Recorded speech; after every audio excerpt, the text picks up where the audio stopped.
रांची से लेकर चक्रधरपुर तक घना जंगल है। उसकी लंबाई कोई 75 मील होगी। इस जंगल में तरह तरह के जानवर रहते हैं। उनमें बाघ सबसे खौफनाक होता है। कई साल हुए मेरा एक दोस्त और मैं रांची के एक दफ्तर में काम करते थे। हम दोनों चक्रधरपुर के रहने वाले थे। जब दफ्तर में छुट्टियां हो जाती तो हम दोनों घर चले जाते थे। वहां रेलवे लाइन है, एक मोटर बस चला करती है।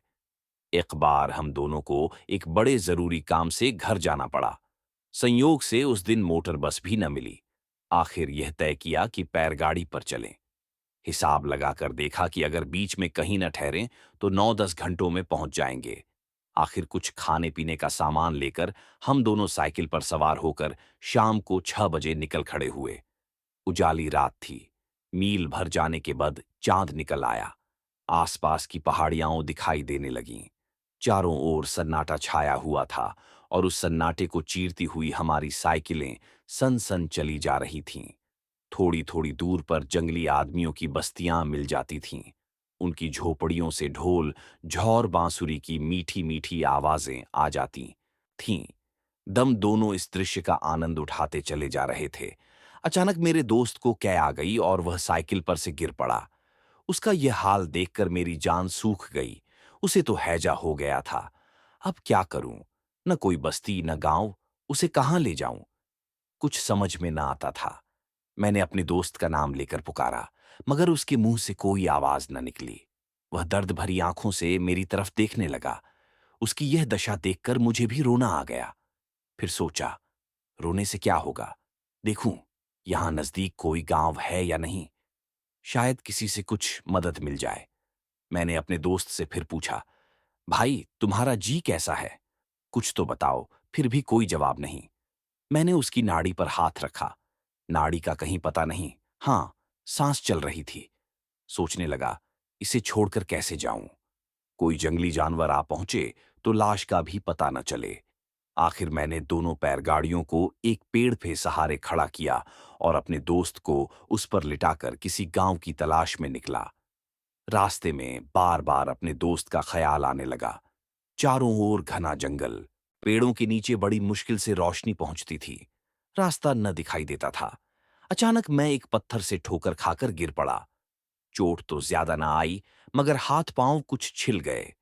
मैं फिर उठा कि एकाएक कुछ आहट पाकर पीछे की ओर ताका। क्या देखता हूं कि कोई 15 गज की दूरी पर एक बाघ खड़ा है। मेरे होश उड़ गए। ऐसा जान पड़ा जैसे बदन में खून नहीं है। सांस तक बंद हो गई। मुझे खड़ा देखकर वह भी रुक गया। फिर मैंने सोचा कि शायद मुझे भ्रम हो गया है। शायद मैं किसी पेड़ की परछाई को बाघ समझ रहा हूं। ये सोचकर मैं फिर आगे बढ़ा, मगर आंखें पीछे ही लगी रहीं। अब की बार सचमुच मुझे पत्तों की खड़खड़ाहट सुनाई दी। मैंने फिर पीछे की ओर देखा। बाघ मेरे पीछे पीछे चला आ रहा था। मेरे रोए खड़े हो गए और मैं लकड़ी सा तन गया। कुछ सोचने की मुझ में शक्ति ही नहीं रही। मुझे खड़ा होते देखकर वह जमीन पर हाथ पांव फैलाकर बैठ गया। मुझे अब जान की कोई आशा न रही। न था मेरे पास कोई पिस्टल था और न चाकू। न मालूम क्या सोचकर मैं बड़े जोर से चिल्ला उठा। बाघ मेरी आवाज सुनते ही उठा, भौर चुपचाप जंगल की ओर चला गया। बाघ को जाते देखकर मैं इतना खुश हुआ कि क्या कहूं। मेरी हिम्मत भी लौट आई। सोचने लगा, घर पहुंचकर सबको यह किस्सा सुनाऊंगा और कहूंगा कि अगर कोई इसी तरह बाघ के सामने पड़ जाए तो उसे खूब चिल्लाना चाहिए। यही सोचता हुआ मैं तेजी से चला जाता था। अभी थोड़ी ही दूर गया था कि फिर कुछ आहट मिली। देखा तो सामने बाघ। मैंने तो अपनी समझ में बाघ को भगाने का मंत्र पा लिया था। लगा जोर से चिल्लाने, मगर अब की बाघ वहां से हिला भी नहीं। उसका जवाब उसने यह दिया कि मुझसे 8-10 गज पर मारे खुशी के अपनी दुम हिलाने लगा। अब तो मेरी हिम्मत छूट गई। कह नहीं सकता कि मैं कितनी देर तक वहां खड़ा रहा। एक मोटर के हॉर्न की आवाज कान में आई। फिर सोचा, शायद यह भी भ्रम हो। फिर भी मुझे कुछ हिम्मत हुई। मैं धीरे धीरे पीछे हटने लगा। कोई 8-10 कदम पीछे हटा था कि अचानक बाघ उठा। मेरा कलेजा मानो सिमटकर एड़ियों में धंस गया। बस, वह मुझ पर फांदा। मैंने झट आंखें बंद कर लीं और दोनों हाथों से सिर पकड़ लिया, मगर बाघ मुझ पर फांदा नहीं, बल्कि जितनी दूर मैं पीछे हट गया था, उतना ही वह आगे बढ़ आया और फिर बैठ गया। फिर हॉर्न की आवाज सुनाई दी। शायद कोई लारी रांची से आ रही थी। फिर मुझे होश नहीं कि क्या हुआ। सिर्फ इतना याद है कि मैं एक मर्तबा बड़े जोर से चिल्लाया था, मार डाला, मार। जब मुझे होश आया तो मैंने देखा कि मेरा सिर किसी की जांघ पर रखा हुआ है और आसपास कई आदमी खड़े हैं। मेरा दोस्त भी वहीं बैठा हुआ है। मैंने उनसे थोड़ा पानी मांगा।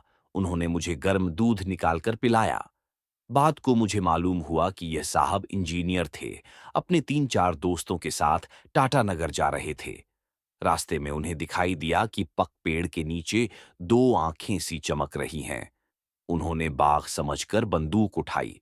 अचानक उस पर मोटर की रोशनी पड़ते ही उन्होंने देखा कि वह आंखें नहीं हैं, बल्कि 2 पैर गाड़ियों की बत्तियां जल रही हैं। उन्होंने फौरन मोटर रोक लिया और उतरकर पेड़ के नीचे आए तो देखा कि एक आदमी बेहोश पड़ा हुआ है। उनके पास कुछ दवाएं थीं। दवाएं पिलाने से उस आदमी की हालत कुछ संभल गई। उन्होंने उसे मोटर में बैठाया और चले ही आ रहे थे कि फिर देखा कि एक बाघ मेरी छाती पर दोनों अगले पंजे रखकर बैठा हुआ है। मोटर के करीब आते ही बाघ ने मुझे छोड़ दिया और भागा, मगर इंजीनियर साहब की बंदूक ने उसे वहीं ठंडा कर दिया।